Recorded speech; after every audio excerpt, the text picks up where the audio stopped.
Hey Grant Geckos, do you know how a seed begins? What pollination is? And how flowers, fruit, and vegetables begin? Well, this book, From Seed to Plant by Gail Gibbons, is going to let us know. I'm sitting here in our Grant Gecko garden.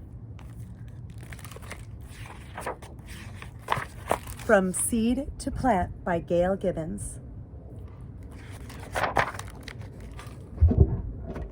Tulip, daisy, rose, pea, buttercup, corn. Most plants make seeds. A seed contains the beginning of a new plant. Seeds are different shapes, sizes, and colors.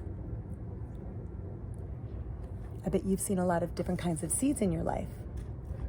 All seeds grow into the same kind of plant that made them. This is a sunflower seed, and the sunflower plant made it. This is the oak, like acorn seed, and it makes an oak tree.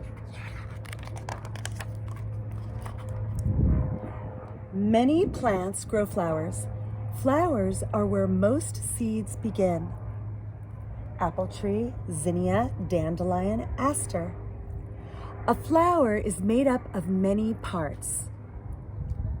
At the bottom, the pistil are tiny egg cells called ovules. So here it is. We have the stem, the sepal. In the center of the flower is the pistil. The parts of the flower around the pistil are stamens. The sticky part at the top of the pistil is the stigma. Stamens make yellow powder called pollen. And then, of course, these are the petals. Before a seed can begin to grow, a grain of pollen from the stamen must land on the stigma. At the top of the pistil, this is called pollination. So it goes in and it pollinates. Pollination happens in different ways. Often the wind might blow and pollen will go from flower to flower. See, the wind is blowing this pollen away. Bees, other insects, and hummingbirds also help pollinate. Everybody say pollinate. While they visit flowers for their sweet juice, which is called nectar, pollen rubs onto their bodies. Then they carry the pollen to another flower where it comes off into its pistil. There's pollen on the bee, and there's also pollen on the hummingbird, and it rubs onto the flowers and gets passed from flower to flower. If a pollen grain from a flower lands on a pistil of the same kind of flower, it grows a long tube through the pistil in an ovule. This is the beginning of the seed. So it goes through and it begins to make a seed. The seed grows inside the flower, even as the flower begins to die. As the seed becomes bigger, a fruit or pod grows around them. The fruit or pod protects the seeds. So see here, there was a flower and now there's the fruit or pod. So that could be any kind of fruit or pod. That could be an apple, orange, eggplant, zucchini, peas. When the fruit or pod ripens, that means it's ready to be eaten, it breaks open and the seeds are ready to become new plants. So here we see it ripened and it opened and the seeds are falling down. Some seeds fall to the ground around the base of the plant where they will grow. Base means the bottom of the plant. As we see, the seeds are falling. Some pods or fruits open and the seeds pop out. Sometimes when birds eat berries, they drop the seeds. Oh, so a bird can also help.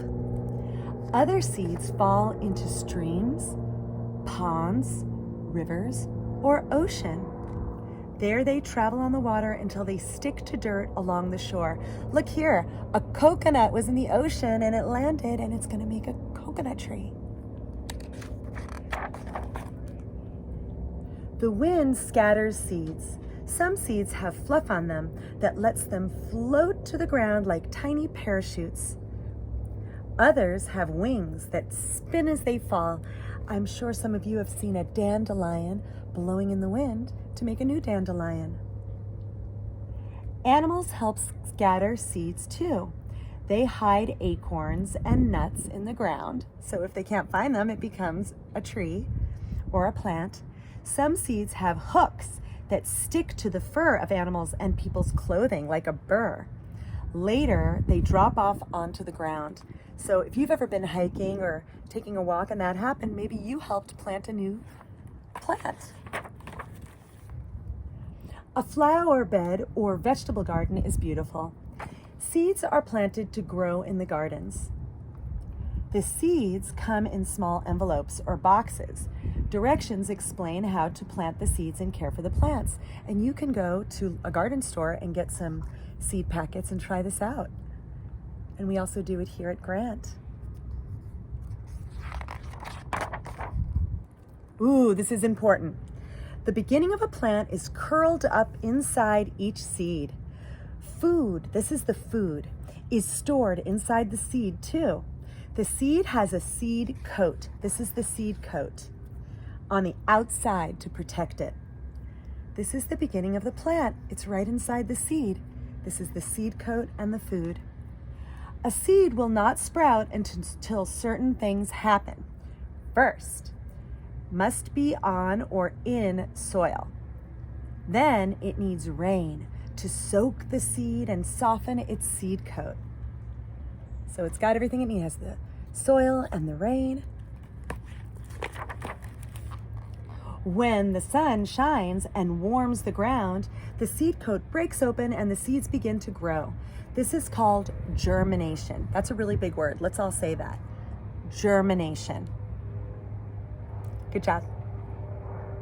A root grows down into the soil, as we see right here, and the root takes in the water and all the minerals from the soil for food.